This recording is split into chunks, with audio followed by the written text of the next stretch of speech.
Hello, world. Happy Friday. Thank you for joining us. I'm Jon McLaren, and I am joined by my colleagues and good friends, Dennis and AJ. Heyo, Johnny. Hello. Today, we're going to be trying something new. We're going to live stream building a website. This isn't a demo. The project is real. This isn't scripted. You're going to see me make mistakes. We're going to debug some things. We'll make some decisions in real time. And while I have buried the lead long enough, I am building, well, we together are building the developers.hubspot.com homepage. And Dennis, AJ, and y'all are going to be a bunch of backseat developers. The stakes here are real, friends, because I know every single one of you has probably inspected the HubSpot developers website at one point. I did it. I'm sure you did it. We're all in this together, as I said. So if you suggest something that we think is clever, you might get something a little neat. We'll show you what that is later. If you have any questions about what I'm doing or about learning web development in general, ask. We'll do our best to answer. And as I said, again, we're in this together. So I'm giving you all a choice right off the bat to steer the direction of this stream. I'm pretty proud of the header navigation I'm working on for the site. And I could walk you through how that's working. It involves GraphQL and some newfangled HTML and CSS you may not have seen before. Or we can jump right into building a module. So please answer in the chat with the number of the option that you'd like. Don't worry, I'll wait. Newfangled HTML. That always brings an eyebrow up. To my word. Are we there yet? Well, I'm seeing a lot of happiness with number 2, John. I feel like this is going to be the one. And I agree. I'm really excited about this. Although Anton says do both at the same time. So at the same time, I don't know if I can split screen that. That's in my brain. I don't think I can handle that. But it looked like a scene from the movie Hackers. Just John with like 2 keyboards just going back and forth. But I will start. We'll still get to building a module. Don't worry. We'll just start off with the header now. So ignore this section. We'll in the content here of the page. We'll get to that later. This will be part of the module that we're building. But I wanted to show you the header and why it's a little bit special. So couple things. Notice when I scroll the page, it does that nice little animation. I bet y'all have done this before, but you had to use some JavaScript. No JavaScript involved. Liar. I will prove it. I'll prove it. Don't worry. Another thing. All right. So as AJ and Dennis know, I'm huge into making sure that websites are accessible, and I encourage you all to do the same.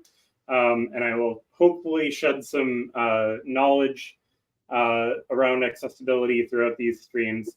But the first thing I wanted to mention was something that's super important for a header navigation is that it needs to be keyboard navigable. So first off, obviously we need that skip to content link. That's the default that comes with the HubSpot boilerplate. But this is a language picker. The language picker is completely keyboard navigable. It's also collapsible using that. And if I turned on, actually, you know what? I have no idea if you can hear this, but you'll be able to at least see it. Voiceover on arc, styles, window, English, collapsed button has keyboard focus. You are currently on a button. To click this button, press Control, Option, Space. Just wondering, AJ or Dennis, are you able to actually hear that? Oh, yeah. Very, very much. It sounded like my mom was calling me downstairs for breakfast. So, yes, voiceover sound coming through. Kind of loud. Okay, sorry. I don't know if I can control that super well. If AJ or Dennis, if you're able to tweak it, go for it. Otherwise, let me show you. So, when you are going to have like some kind skip of to content English collapsed button. You are currently on a button. To click this button, press Control, Option, Space. it needs to say it's a button that you're on. And then when you press that button, English, expanded button. it needs to say Visited, link, that you English, expanded list up 6 items. You are currently on a drop-down. link. To click this link, press Control, link, login, link, in documentation, collapse, documentation, expanded, but link, Okay. resources, All right. expanded, button, voiceover off. Mom's talking to me too much now. I'm coming down. I promise. All good. If you've never used VoiceOver before, the keyboard shortcut to opening it up, I think the default is Command F5. Don't do that now, or else you'll be driven nuts until you hit Command F5 again. If you're on Windows, I honestly forgot what the keyboard shortcut is, so Google it. Google. I forgot, so I'll just Google it. It'll be fine. End of show. But anyways, so this sort of nav was kind of a pain in the butt to build before, because you needed to have these actually be links, and you needed to have these be buttons, and then you would have to use JavaScript to tell the accessibility tools that, hey, we've expanded this other element, and you had to communicate what element it was and everything. Yeah, I didn't do any of that for this. I did something a little more fun. So I'm going to quick open up the header navigation files. Let me just close some of these other files. We'll get to them. But, all right. Well, first off, I can actually show you that scrolling behavior that I was talking about. So, can I minimize that without closing it? I'll just shrink it. All right. So, the trick to make it so that on scroll, that first part of the header disappears is actually just a CSS animation. And the way that it's actually working is we're using a new thing called animation timeline with the property of scroll. And then you can pick root. Root means literally root, like how HTML root here. And just checking the chat, DJ Jahan coming through right now. All right. Anyhow, so when you set it to scroll, it is looking at the entire document and going, has the person scrolled at all? What percentage of the scroll bar have they scrolled? And the other part of this is block. So you're going to notice something else about the code in this whole site. Let me see if I've got an example here. All right, so you might not have seen this before, but have you ever seen the CSS properties block size and inline size before? Feel free to answer in the chat. And I'm going to change one of my windows so that I can actually see what you guys are saying more easily. Let's see. And full screen. Sorry. I have to say, I am super glad that nesting in CSS is now like a native thing. Thank Oh, God. me too. Me too. I've been having so much fun building this because I get to use all the things that I wished I was allowed to use before, but browser compatibility was terrible. So if you haven't seen inline size or block before, what this is doing, and I'll actually demo this in real time. So if you're not sizing things this way, just as for context, block and inline are directly related to, if you've ever seen a div, how a div element works is if you have a div and then you put another div directly underneath, what happens?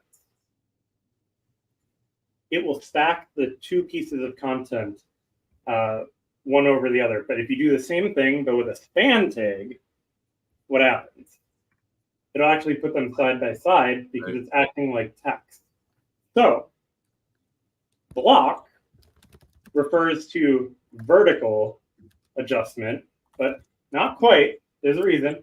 And then inline refers to the text before and after. Yes, you are getting quizzed, Dennis, or AJ. I don't know which one of you put that in. But anyway,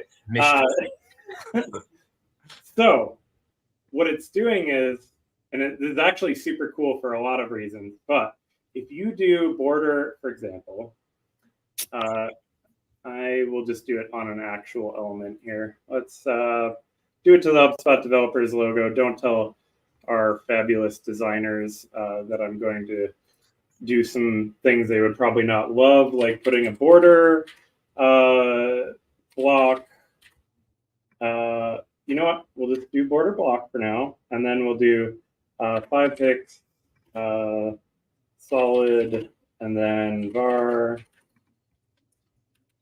C Solaris. Solaris, so nice. Let's see. Is there any way to bump the size of the dev tools, John? Yeah, 1 second.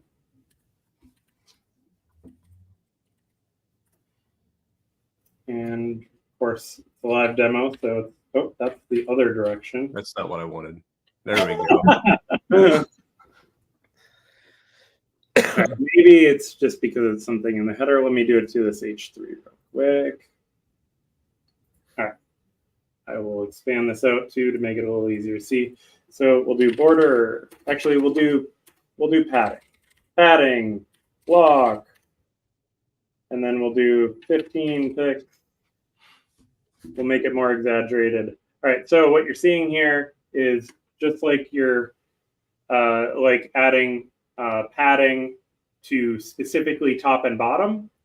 You can do padding block and set both top and bottom at the exact same time. Super useful if you don't want to be setting the left and right side at the same times.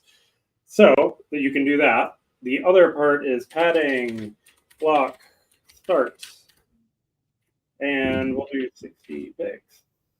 That's a bad example necessarily, but so now we can change what the top padding is, and the reason that it's start and stop and why it's block and inline is this. So basically these are called logical properties in CSS, and the reason that they are called that is you can change direction for different languages. The way that you read can be right to left instead of left to right. That means that visually all of the text should flip-flop to the other side. And if you did not program using these logical properties, this becomes a real mess for you. So let me show you how our site will actually handle it. So RTL for right to left. A couple examples of languages that do this. So Arabic, Hebrew. I don't know that we're translating the site directly to those specific languages, but by preparing like this actually flip-flops pretty nicely. We could pull up a site. Let's see. Actually, let's mess with this site and see what happens. I have no idea if they've implemented it. Hopefully for my, they probably did. How's our current site? What if we did just developer.hubspot.com? Yeah, so the current site does not handle it. Good idea. All right. You're welcome. All right, we'll add direction.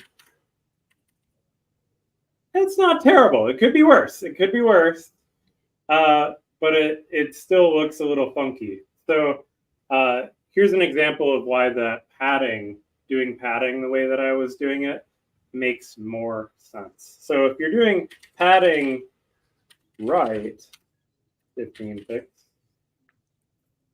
notice something? It didn't work.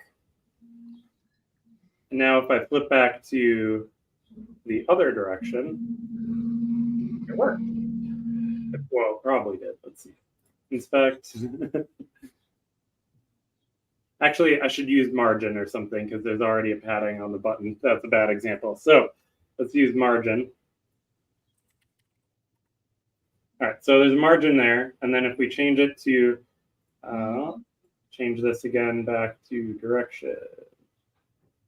I lost it. I'll just try right here, RTL. All right. So now we've got that padding on that side, but what if you were not trying to do it only when the text is right to left? You actually just want it to always be that way. Well, the trick is this: margin, margin, inline, end, 15 pixels. Oh. Now, if we flip this,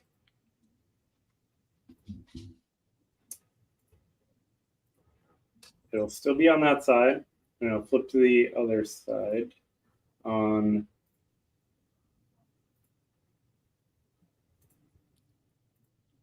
man, live demos. Well, the gist is that by using these properties, you can make it so that it'll dynamically adapt. Hello, sir, I'm in 10th class.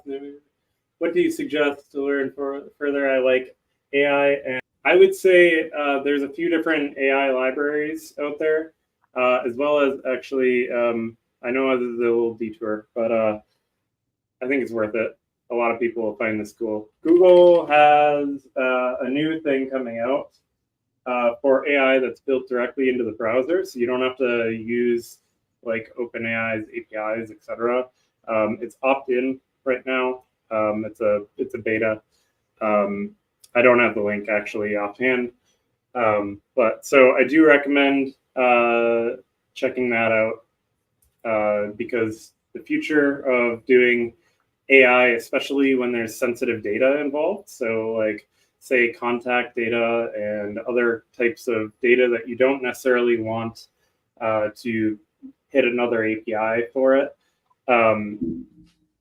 it's going to be client side, locally based. So check that out. You can also use JavaScript to run what is it called, Lambda and TensorFlow and a few other machine learning scripts. All right. Anyhow, so another little thing, another example of something that was done using that same CSS trickery was notice that the drop downs actually flip sides when you change the direction of the element. So anyways, that's the gist of why you should build with logical properties. There's also another way. I did not optimize for this because only a few languages do this, and it's optional. It is totally optional for those languages to do this. Is not the default behavior, but this is going to make this look really janky because, again, I didn't optimize for it, but you can actually make websites display using a vertical writing mode. This looks better to me. This looks more appropriate. This is how I read sites. So horizontal scrolling only. Yeah, please. Yeah. So the reason that this exists is so if you write Mandarin as well as not sure if Japanese does it, a few other languages, they have perfect for scrolling in bed. Yeah, a few other languages you can actually write vertically, so that's when you'd use this writing mode. Nice. As you can see, it looks a little funky to us when it's in English, but that's the logic behind it. So I'm not optimizing for that. Again, that's just not one of the languages, like a specific thing that we're aiming for, but it's all right. So I did mention one more thing that's enable nap mode. There's another cool feature here that I'm using to make the menus accessible. If you haven't heard of it, there's a new thing that is, if you have not heard of this, there's a thing called Project Baseline. So MDN, Popover API, baseline. Okay, they're not showing it here. Is it bad that while I saw that on screen, I read Pop Tart rather than Pop Over? Maybe it's because I haven't had lunch yet. It's lunchtime. It's lunchtime. That's normal. That's expected. So if you are not familiar, again, I guess I'm diving into CSS because I love CSS, but and this is also HTML. But so if you haven't heard about it, browsers are doing a thing called Project Baseline. The gist is they're trying to make it so that new features that they are introducing will be by default cross-browser right off the bat. And so Popover is already cross-browser for all the modern versions of all of the major browsers. What Popover does, Popover, we'll go back into our site. Popover is what makes this whole shindig possible. So something that you used to have to do on button elements, if you're going to do this, is you would have to specify the what you are expanding, and then you'd have to toggle an attribute for saying whether it's expanded or not. And then you'd have to handle all the CSS. And there's also another little annoying thing. So you used to have to care about z-index. So if you had a menu like this, you used to have to do something like z-index 999999999 to make sure that nothing that was in the page content would show up over the top of your menus. It was the worst. Thankfully, browsers and W3C teamed together to make it so that you can just do this instead. I'll show you in the HTML for... I remember when I first started doing web and I learned about z-index that I didn't think about like sets of 10 or like 20 to do the z-index. So anytime I needed to change, I would have to go back and change like 75 different things because my numbering, it was like probably 6 months into it that I was like, why don't I just do this by tens to give myself some buffer? Like that was just, I remember just completely like hating myself at that point, being like, oh my God, why did I do this? Been there. Absolutely. I've been there as well. All right, let's see. Render link. So I guess we're going to get into a little bit of the craziness that is how this menu is actually set up. So before that, though, all I want you to look at is this code right here. So if link has children and the depth is greater or is less than 2, we're printing a button. And then we're adding this attribute called Popover target with an ID.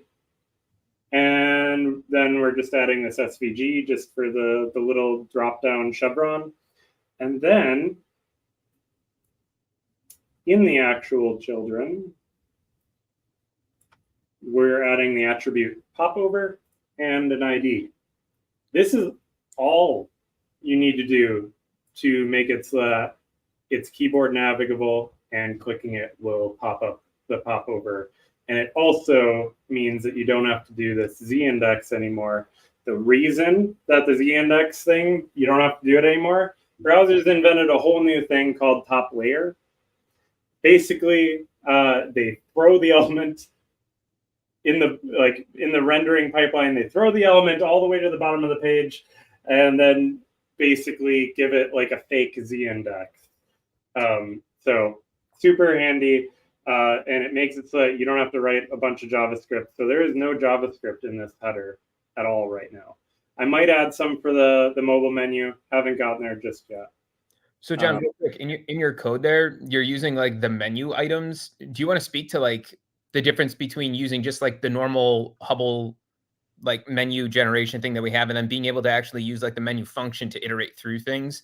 Because I don't know how many people know the difference between those two and like the power of the menu function. And great call out, AJ. Great call out. Since that was enabled, I know like back in the day, the second that dropped, I basically changed any menu thing that I was doing to use that function because it just provided more customization and just control over. So great question. I'm going to actually pull up our docs. I know it's a great question, John. That's why I asked it.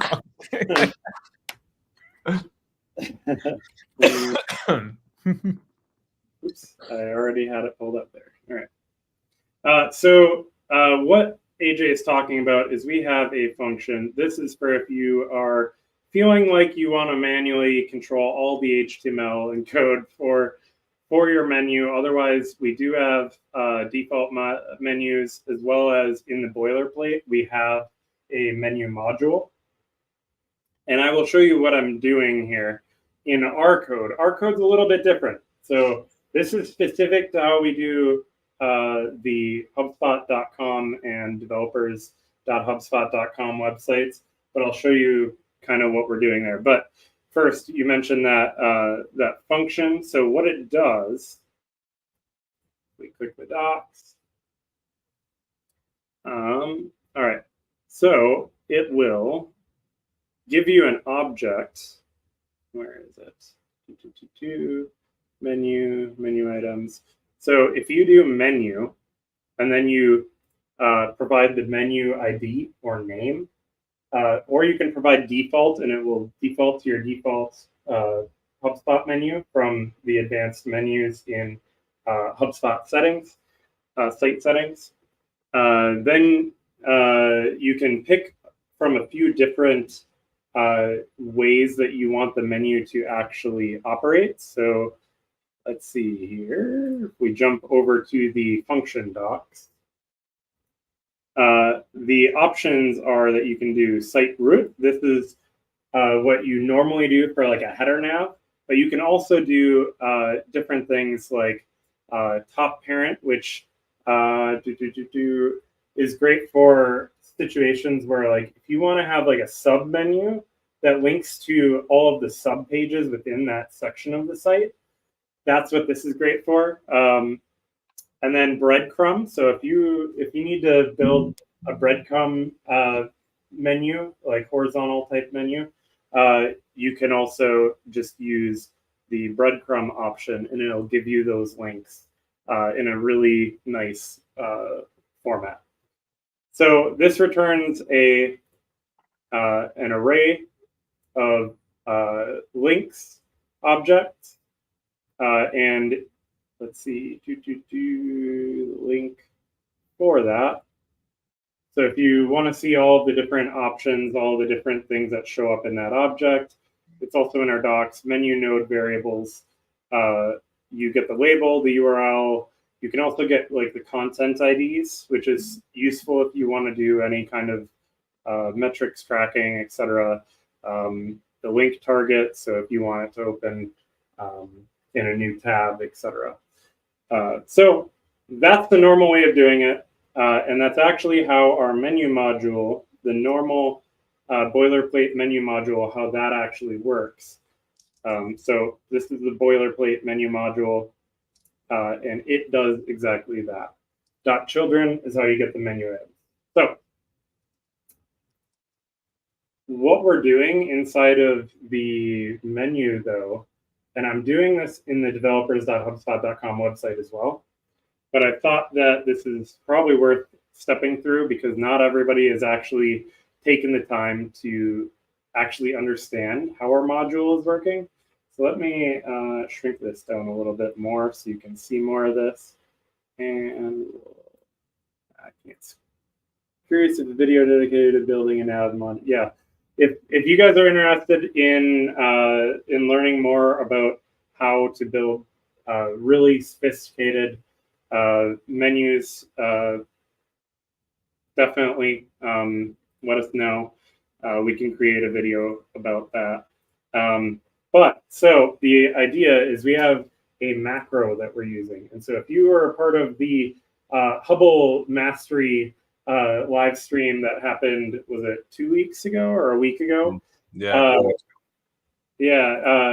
Some macro tricks and tips happen there.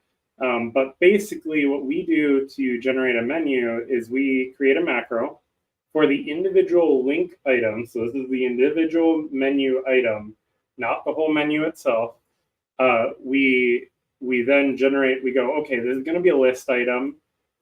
And if we have a URL for it, then we need to have an anchor link.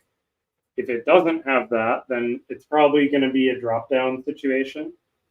And then here's that all of that crazy ARIA drop-down logic that I told you about, where you have to have ARIA has pop-up is true, ARIA expanded. This is defining whether or not your drop-down is visible, and you have to use JavaScript to toggle it on and off. With Popover, we're not doing any of that for the developer's site. So from there, we're just going, okay, if it has children, guess what we're going to do? We're going to create a menu button to show that, and then we're going to pass this macro, and we're going to go for each of the sublinks inside this menu item. We're going to just render link item. If you're not catching that, we're just looping. we are putting the macro inside itself. So we can infinitely generate any size menu that way. Then at the top level, we're just doing for link in menu, render link item. And so when we get to the actual nav structure, nav, UL, menu items is just a macro wrapping all that. So that's how menus normally work. I'm going to show you something that's a little bit gnarly, but it makes some sense. It's how we're doing this for the developer's website. So if you have a use case where this makes sense, this is probably going to be useful for you. All right. I have some debug statements. You guys will probably find that useful. So let me cover it first. I made a macro so that I can use throughout all of the testing of this. Basically, all it does is anything that I put within it. So that's what this caller does, cover it all. Anything that I put within this call and end call statement will be treated as a debug, like console log type thing. And the way that I'm actually doing it is I'm going if request querydict.hs debug, then show it. If not, nothing happens. I'm also adding request.domain. This is just so that when we go live, people aren't going to just sit there and HS debug and see what's going on. So if you didn't know about this, let me go back to our page here. So there's a Chrome extension. I built this before I came to HubSpot that lets you toggle on a query parameter called HS debug equals true. So if I toggle that, oh, Arc's being goofy. Arc's never goofy, John, Jew. Yeah. I've had that happen to me a few times lately, so I don't know. I'm goofy. All right. I am curious though, like how many people just in the chat, like how many people are actually using that HubSpot developer extension? Because I know like I've had it since you created it, John, like beginning of time. Like if anybody else is using it, like sound off, let us know. Yeah, drop it in the chat. I'm watching. Otherwise, what I was referring to here is, so when you add that query param, I need it, using it for Sprocky, yes, absolutely. If you didn't know, Sprocky was an April Fool's joke that AJ and I pulled before we came to HubSpot and pranked around 3,000 HubSpot developers. Very fun story. We'll tell you about it some other time. So the HS debug, all of a sudden when that's in the URL, it spits out all this stuff into the head of the page. So basically, I can look through all of the menu logic that I was doing. Basically, that's all I'm doing with it. So feel free to steal that macro. Super useful. If you do have the extension, fun fact: if you've already got HS debug enabled, you can just click it again, and it will undo the debug mode. So we were going to talk about the way that this menu works and why it's weird. It's necessary for me to create sections, yes. So the reason that our navigation menu is weird on the developer's website, and this also applies to the HubSpot.com website, is our localization team already has a process and a way that they like to do automating some of their translation. And it's not fully automated, like it's still humans are looking at it, but they have like a whole process that they use for it. So what we're actually doing is we have, pull this up. By the way, if you didn't know, there's a bookmarks bar now in the main nav, and you can add your favorite pages to it. So I've got HubDB in here. Let me hop over to HubDB. I have this developers nav data v2. This is our menu. It doesn't look like much, and it doesn't look like it supports nesting, but it does. So this is an example of how we're making it so that we can localize this header really easily. It's kind of like taking a CSV file, shipping it off to the localization team. They can take back. Somebody just dropped into the chat. We have a good feedback form. Please fill it out. We want to learn what you liked, what you didn't like about the live streams so that we can keep doing this and keep improving. Otherwise, so what we're doing in here is we've got the text that shows up in the menu, and then we have the URLs for all of the ones that are, except for references apparently, all of the ones that are not actually a link, they're just a button to drop down. We're putting a hashtag here. There's no actual logic for it. It's just getting ignored. It's just a visual to make it easy to see. But we also have a has drop down. This actually is something that we used to do, but I'm not even looking at that value anymore. Instead, we're using order. Order determines. Let me plot these side by side. Order determines which order these drop downs appear in. So documentation, resources, community, etc. And then we have a parent ID and a child ID. This is determining basically what things fall under these drop downs. So is there a benefit not using a dedicated HubDB per language? That's an awesome question. You can do it both ways. The only reason that we're not doing it that way is that's a lot of HubDBs. like really, like HubSpot officially supports, I think we are up to like 9 languages. HubSpot official language support. Holy moly. It says 11 more rows. We got a whole lot of languages here. So this would be a HubDB per one, and that's a lot of work. Oh, hi, Mark. I'm in Wisconsin. That's the origin of the room. So reference there. If you don't get it, don't watch the room. It's known as the worst movie of all time. Anyways, so we're doing this crazy HubDB stuff. And in order to do that and not lose my hair, which I'm already losing, what we're doing is we're actually using GraphQL to grab the HubDB data. So let me show you. First, if you didn't know you can use GraphQL inside of your modules, you can absolutely do that. The best first movie of all time. Yeah. So you can add a data query path to your module, and this path is just a path to another file. So it's literally, I have a file. Let me collapse the CSS and modules here and templates. I have data queries, and I have this main nav.graphql file. And that's all that this is linking off to. This is a GraphQL query. There's some cool things that you can do, like using Hubble to pass variables. I will be doing that here. I'm not currently.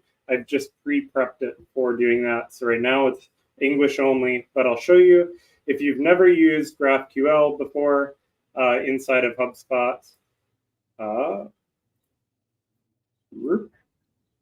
So I don't have the nav enabled for it. Let's see, can we GraphQL? All right. Just wanted to test that first before doing it this way. So there is a link in our developer documentation. Do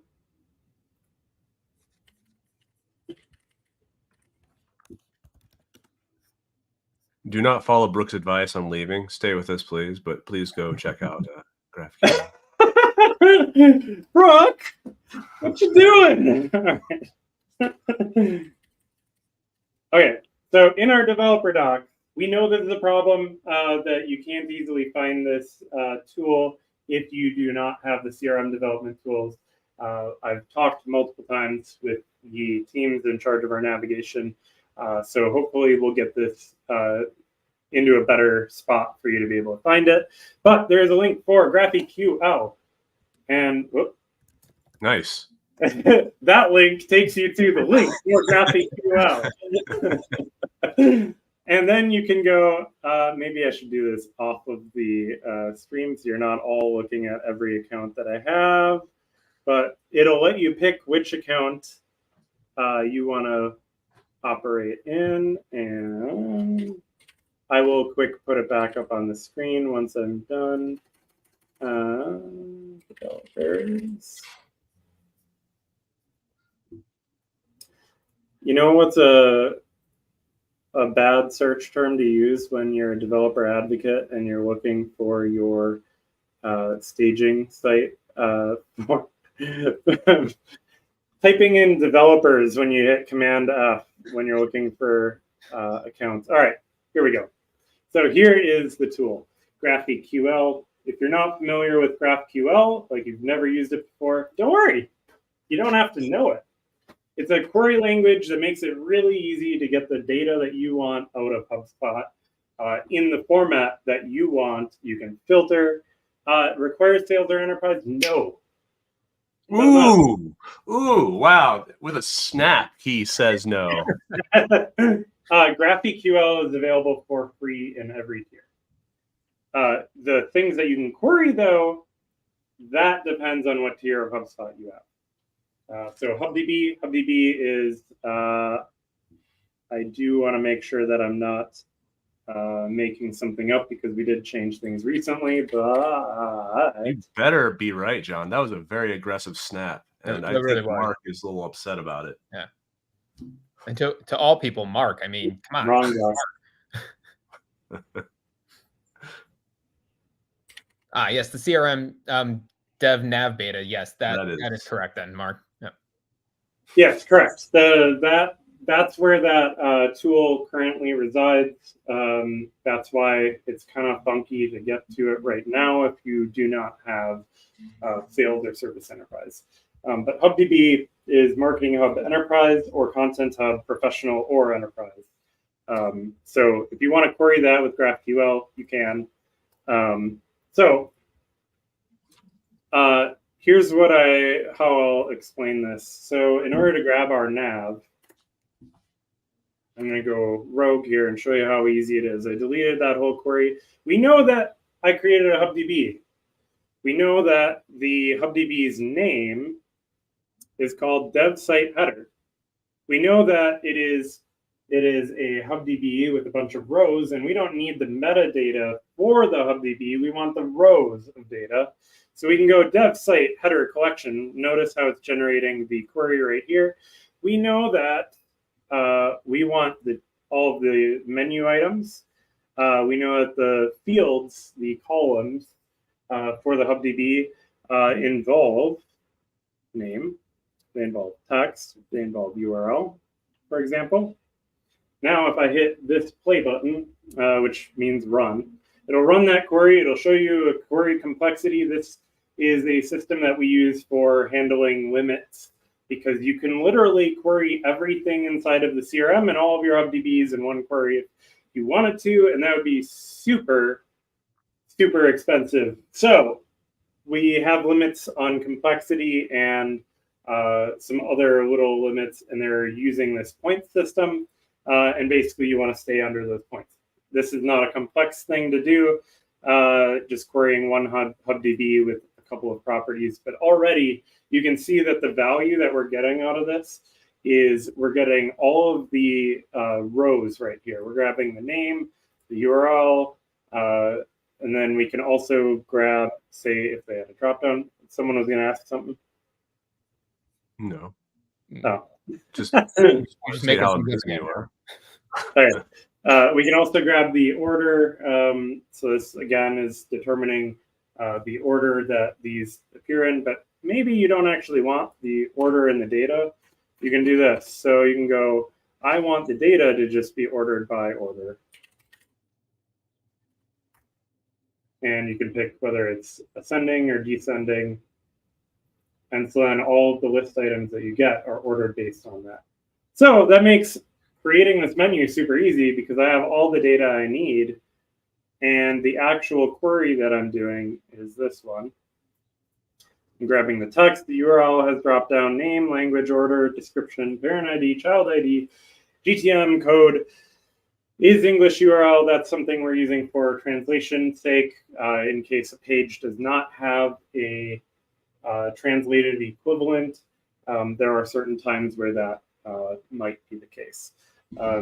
And someone gonna ask something? No. Right.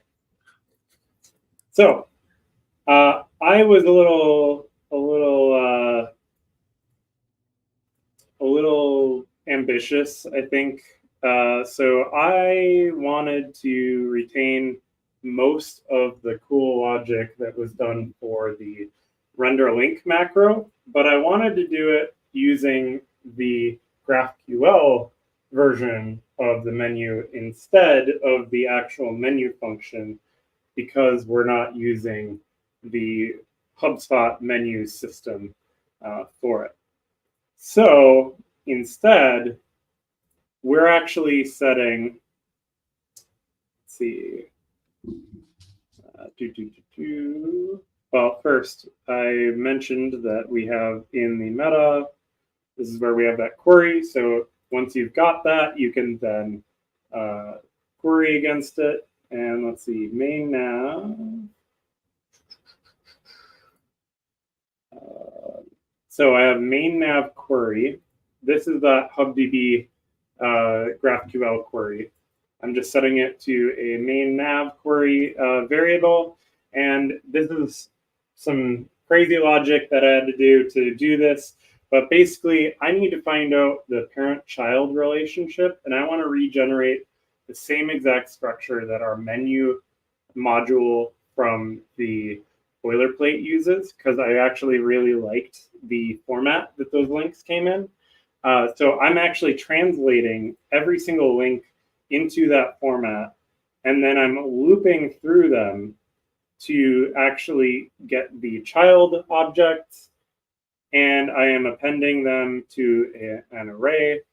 And then that way, when I do the actual menu macro to generate the render link items, I'm using the same structured data, and I am just doing the exact same thing that you see in the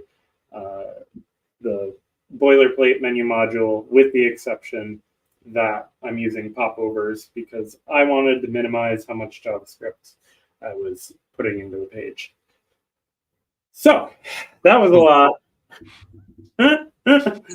That is the summary of how we're doing the menus here. It was a little intense. Let's see, we're at 10 minutes. You got 10 minutes, man. Let's make a module in 10 minutes. You got this. We can try and get as far as we can. Otherwise, please fill out the survey. We would really appreciate that. If one of y'all can drop it into the chat again, that would be awesome. We want to learn how we can improve doing these kind of live streams. Again, I did not really have a plan for this, so you guys actually dictated what we were looking at.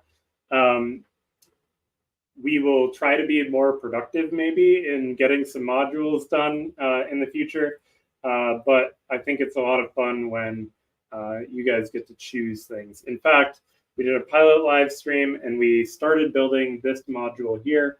And I will give you at least a sneak peek, see an expert's viewpoint. Thank you. I try to be smart. Not half bad. No, you're not half bad. So I will at least show you what we would have started working on had we gone the module route first. This is a portion of the mockup for the developer's homepage. There's a fun banner here with a hidden secret to it. It's not really a secret if you tell people, I bet. But then we have these cards, and then on mobile, the cards are going to do this interesting horizontal scrolling thing. This mobile mockup is not like with exact pixel values or colors. This is just something that the designer was able to pull together right before going on vacation. No, we're totally going grayscale when we go mobile. Yeah. Yeah. That's full on design. That's it right there. That's that makes the contrast with accessibility so easy. You know what? We'll take it a step further. It'll just be black and white. The CSS will be next to nothing. Anyhow, so I can step through what we're doing with that module real fast, and we can try to make some things look a little bit better. So what I've done, I'll show you some ways of thinking about this. We're splitting things up. So notice how in the mobile mock we have this section which matches this section here. And then we have in the mobile mock, we have this, which is not in the desktop version, but we need to accommodate for it. In case we have some cool announcement that you guys are going to be all excited about. In the desktop version, it'll probably appear above this heading. But then we have a separate section here, which is that grid of cards. So what we started building out is this bottom section. This part, I have some fun ideas that I want to implement, but we started out with building this, and I'll show you what that looks like. Feel free to cut me off, Dennis or AJ, if we get to a point where it feels like it's going too long. Nope, I got you. So quick question, Jon, for where you're doing the craft exceptional experiences and stuff like that, right? For the heading there, are we going to make that an actual heading field? Similar to like, I think now on the docs, like they're like the little chain icon appears before, right? So you can like quick link to it. Are we going to keep that? Okay, so the chain link icon thing, and if you are not familiar with what AJ is talking about, I had built this. I am a huge fan of it. For all of our headings, you can hover over the heading and you can get this little chain link icon, and you'll be able to click it or just right click it and you can grab the permalink. If you click it, it'll show up in your URL. That way, if you're ever trying to help out a friend, if you're not already in our developer Slack, please join it. Smart people are helping each other out there. This is for you. You can grab a link to a specific heading in the doc and link someone else to it. You can also copy the link from here too if you want. But anyways, that's what AJ is talking about.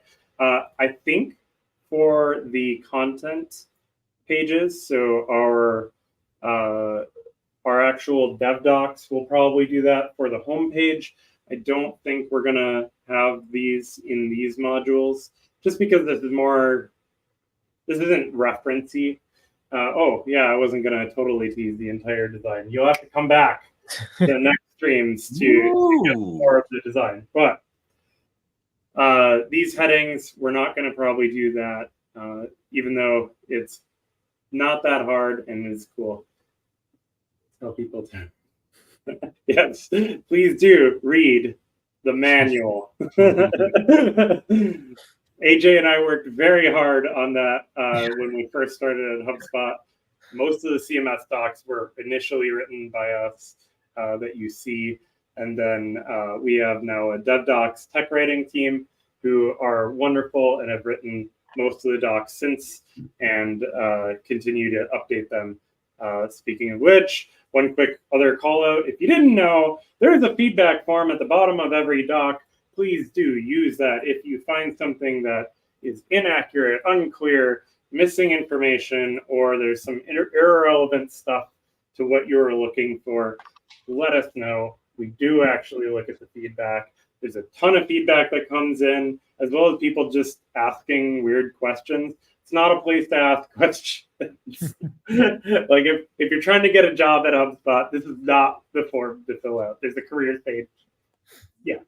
So I fill us out once a day, just talking about Jon. Just once a day, some comment about what Jon's doing. I think it's good to call out in this part too. Like as Jon said, like we do read a lot of this, and I know like this has been something that was talked about when we did the Extend event a while back.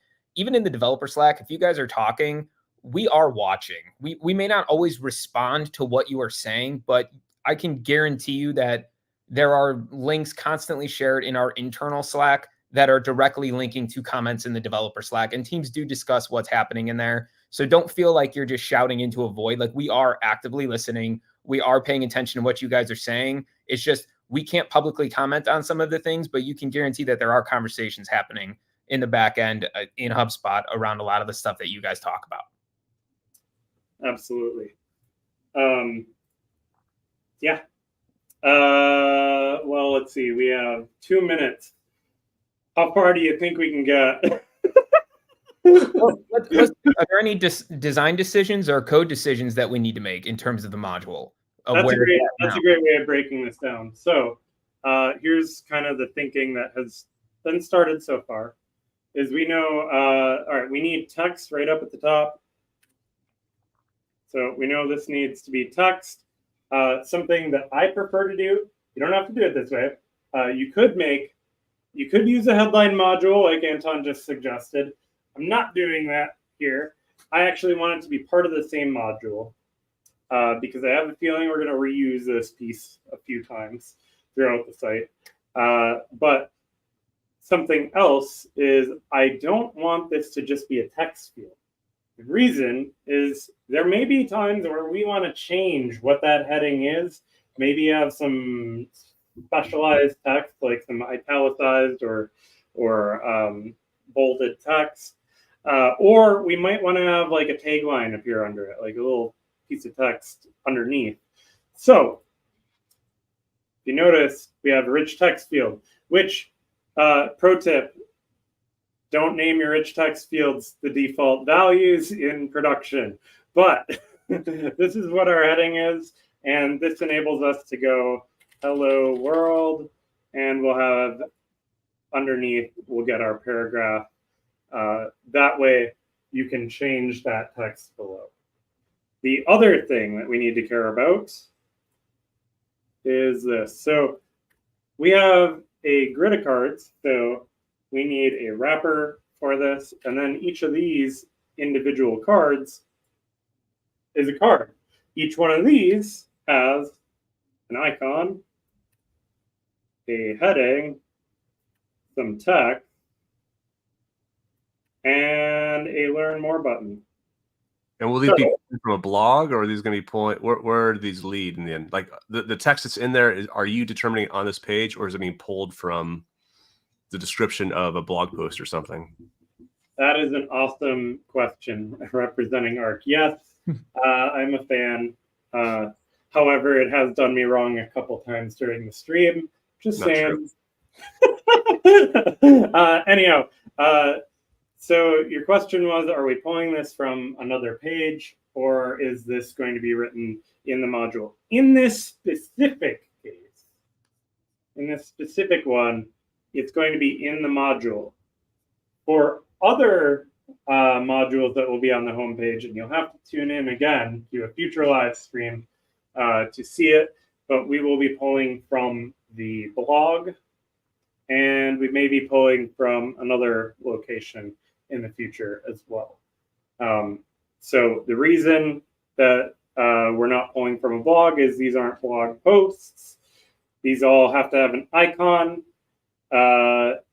And yeah, that's the main reason. Cool. Yeah.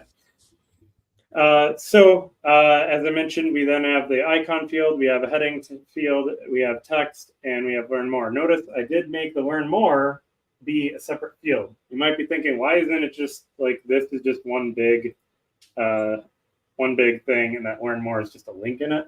Yeah, I'm not doing that because notice something about the way that the designer did this. These learn mores are always vertically in about the same exact spot. So I need to, in my design, in my development, make it so that they stay about the same spot. There's also another little thing.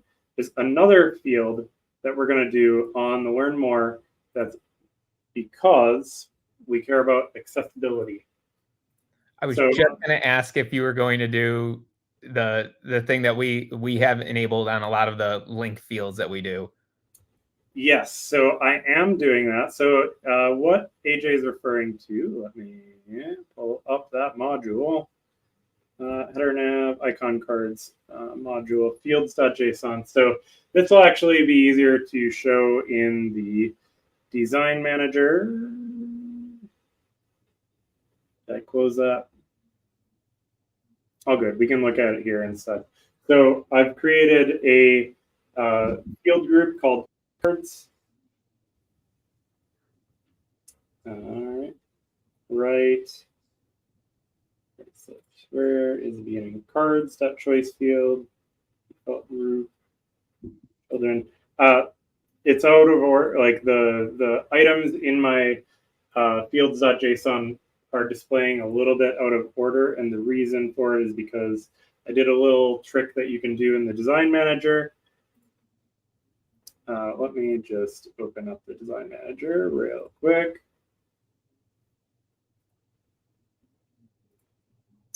So icon cards. So if you didn't know you can do this, there's a few ways you can make fields.json. You can do it locally, and something that a lot of people do not know is you can actually create a field like this. You can go field dot, make it be, I don't know, something complicated like background.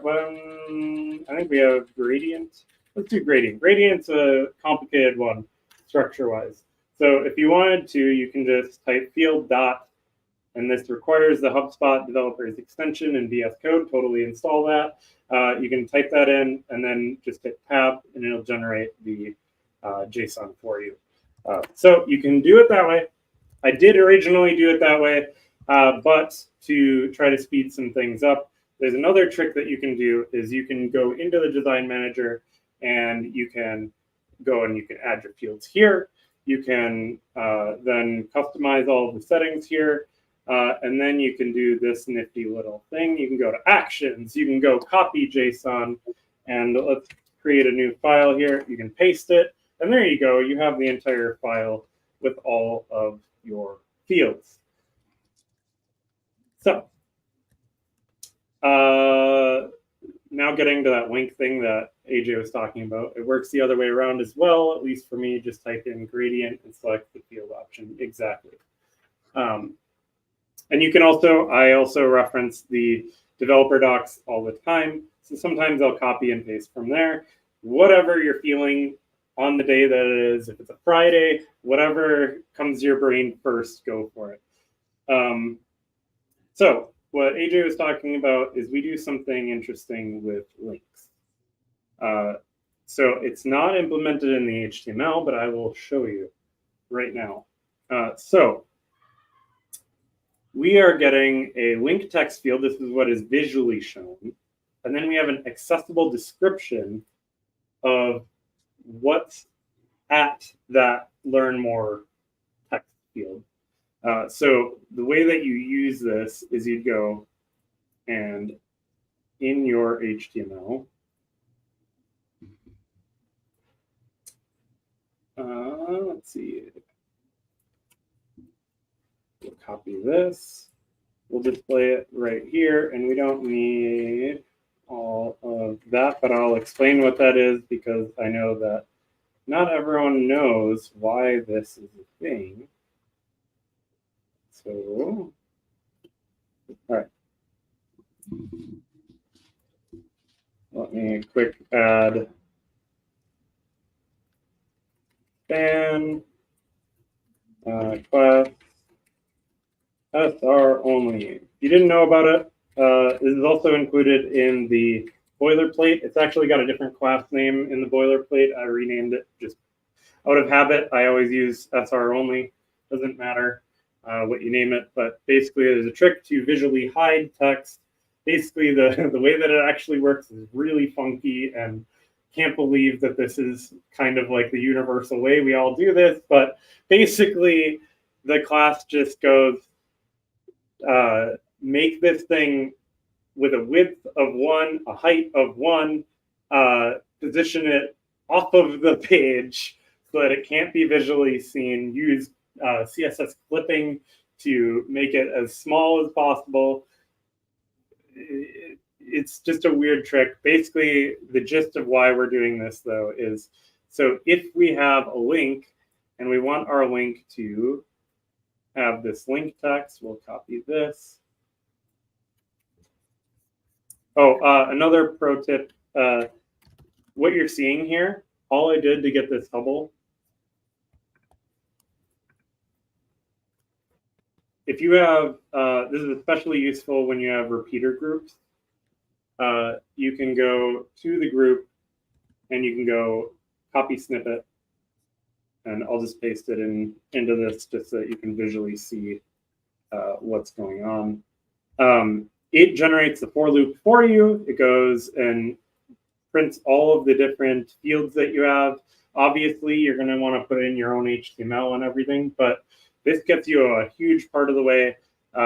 And this guy, I'll explain finally well, before I do that, explain again why we're doing the accessible thing, the screen reader only text. So basically, a screen reader, when you get to a learn more link, like you can see on the right here, it's going to read out, learn more. If you hit tab, it's going to read out, learn more. Learn more.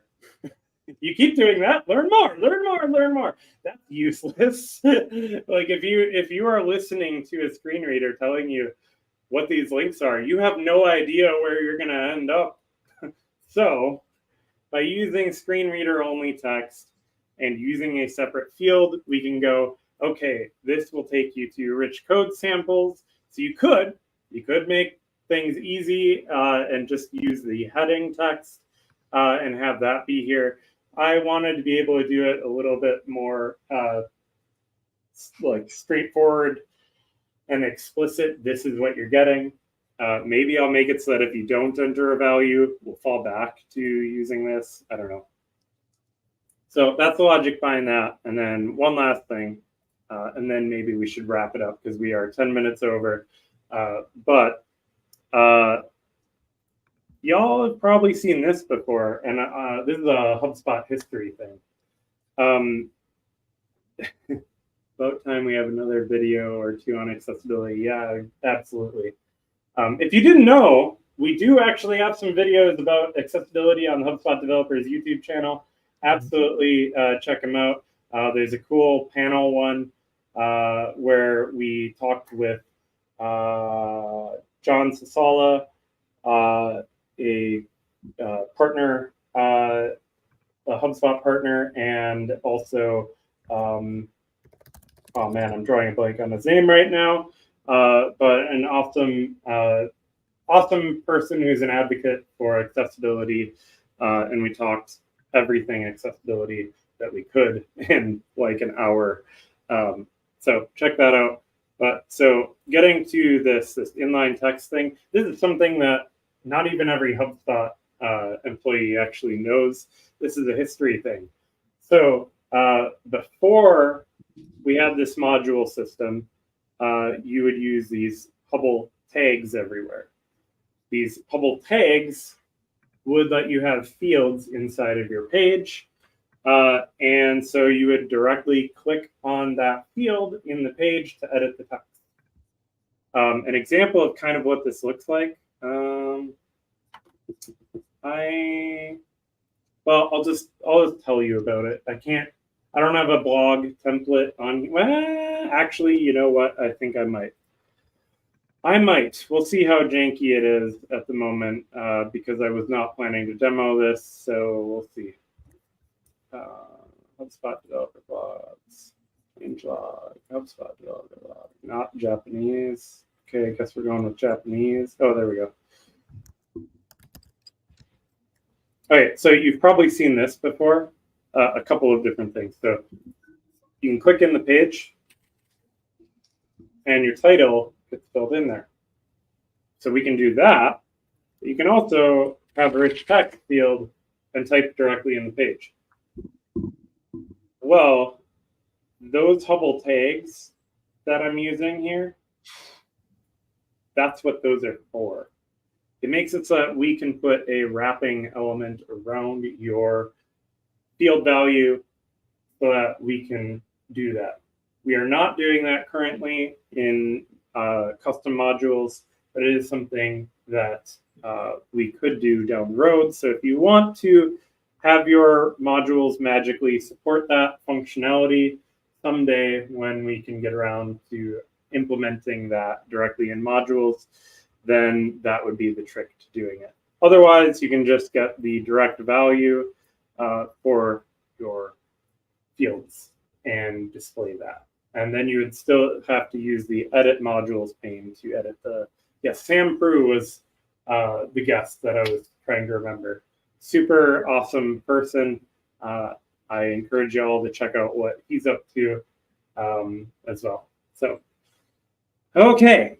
John, Wow. I think it's time. I think I'm going to cut you off right now. I'm going to encourage everyone who is still on this to go ahead and fill out this form that we have up here, because honestly, it does mean a lot to us, and we do take feedback pretty seriously. And we will be doing this every Friday at the same time throughout June, or until John decides to finish this project. And if there are any other things that you'd like to see out there, just let us know, because we're always looking for ideas to do for y'all. John, AJ, thank you both for doing this. And yeah, I'm excited. I think we'll work on that module finally, like really get it going next time, right? Yeah, maybe I'll get it a little bit further for us too, so that we can, yeah. Thanks, y'all. Cool. Have a great day, guys. Happy Friday.